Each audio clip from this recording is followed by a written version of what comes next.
Gebrakan baru dari High-Speed AI yang dimana High-Speed AI ini sekarang udah bisa langsung kita akses di dalam Adobe Premiere Pro dan After Effects. Nah pastinya ini bakalan merubah gaya dan workflow editing video kita karena beberapa bagian seperti kayak ngasih efek, remove background, enhance video, generate video, semuanya tinggal ketik prompt aja ya. Dan menariknya semua ini juga bisa langsung kita akses di dalam Premiere Pro-nya teman-teman. Jadi nggak perlu kayak buka-buka browser ataupun buka-buka tools AI lainnya. So, plugin High-Speed AI ini dia fungsinya macam-macam, bisa dipakai untuk menghapus objek dalam satu klik, bisa dipakai untuk bikin seamless transition, bisa dipakai untuk menambah footage video, hapus background, dan beberapa fungsi editing lainnya teman-teman. Nah, jadi di video kali ini nanti saya akan tunjukin gimana cara pakainya. So, jadi buat teman-teman yang pengen download, untuk linknya nanti bisa cek aja deskripsi video ini. Nah, jadi untuk plugin High-Speed AI ini, dia sudah tersedia untuk beberapa software ya, tapi untuk video kali ini, kita akan bahas untuk Premiere Pro teman-teman. Dan juga untuk pluginnya ini dia juga sudah tersedia ada untuk versi Windows dan juga versi macOS-nya.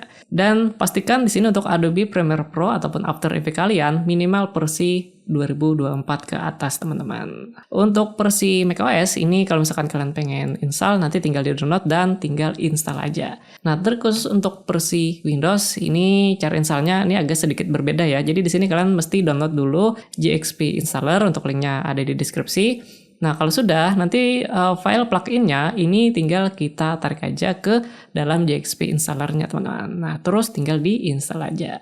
Nah, sekarang kalau misalkan sudah diinstal, tinggal kita buka Adobe Premiere Pro-nya. Oke, jadi untuk munculin fitur High-Speed AI-nya, ini kalian bisa buka menu Windows, Extension, dan pilih High-Speed teman-teman.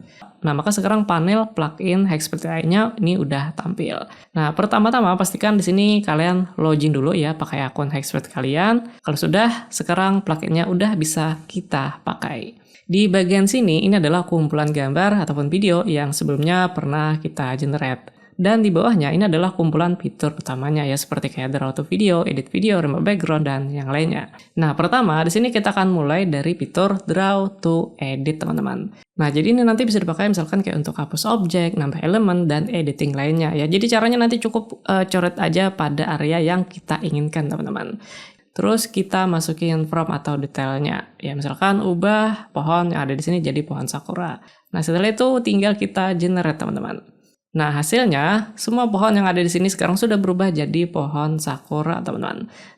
Nah, jadi untuk fitur ini juga bisa kita pakai nanti untuk misal kayak ganti outfit, teman-teman. Nah, ini tinggal dicoret-coret aja dan masukin detailnya.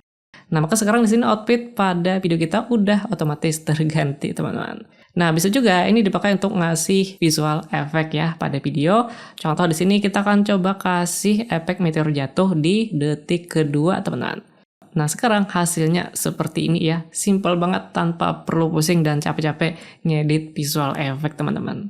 Selanjutnya ini ada fitur edit video. Nah, jadi ini nanti bisa dipakai untuk ngedit video kita, misalkan ya kayak ganti background, ngatur tone warna, ataupun ngasih efek pada video kita, teman-teman. Contoh, kita akan ganti outfit dan ganti musim di video ini ya, jadi musim salju. Habis itu ya, masukin juga gambar referensi, terus kita pilih model Seedance 2.0, kalau udah di generate. Nah, maka sekarang outfit di karakter kita ini udah berubah teman-teman, dan juga suasana di video udah berubah jadi musim salju. Nah, contoh lain ini bisa dipakai juga untuk ganti background dan ganti suasana di video ya teman-teman. Contoh di sini kita akan ganti background ini jadi Times Square di malam hari. Nah, sekarang hasilnya seperti ini. Next, di sini ada fitur reframe. Nah, jadi ini adalah fitur auto reframe yang dimana ini bisa kita pakai nanti untuk merubah rasio video kita. Misalkan yang tadinya landscape bisa kita ubah menjadi portrait tanpa perlu takut kehilangan objek aslinya. Nah, cara pakainya simple banget ya. Kita bisa pilih dulu videonya di timeline, kita bisa pilih rasio videonya misalkan jadi portrait dan di generate. Nah, sekarang rasio video saya udah berubah, yang tadinya landscape udah berubah jadi portrait, dan objek utamanya ini tetap masuk di dalam frame-nya, teman-teman.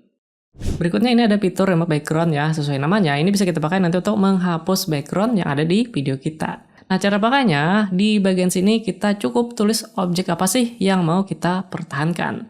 Nah, misalkan di sini kita mau mempertahankan karakter utamanya ya. Jadi selain itu, ini bakalan dihapus, teman-teman. Nah, kalau sudah kita generate. Nah, maka sekarang di sini background pada video kita ini udah otomatis jadi transparan dan objek utamanya atau yang sudah kita tulis tadi bakalan tetap ada. Nah, biar lebih keren lagi, nah ini mungkin kita akan coba kasih teks ya di belakang videonya. Ya, untuk teksnya kita akan coba generate juga pakai image generation. Dan di sini untuk pilihan modelnya juga lengkap ya, seperti kayak GPT Image 2, Nano Banana, dan yang lainnya. Nah, contoh saya akan coba generate sebuah teks dengan latar hitam. Nah, habis itu untuk teksnya ini tinggal kita sisipin ke dalam potted sebelumnya, teman-teman. Nah, maka sekarang di sini video kita jadi makin keren. Berikutnya ini ada upscale ya. Jadi ini nanti bisa kita pakai untuk naikin resolusi video ataupun mempertajam video kita. Nah, di sini untuk pilihannya ada dua ya, ada 1K dan juga bisa 4K, teman-teman. Nah, contoh kita akan upscale video ini jadi 4K.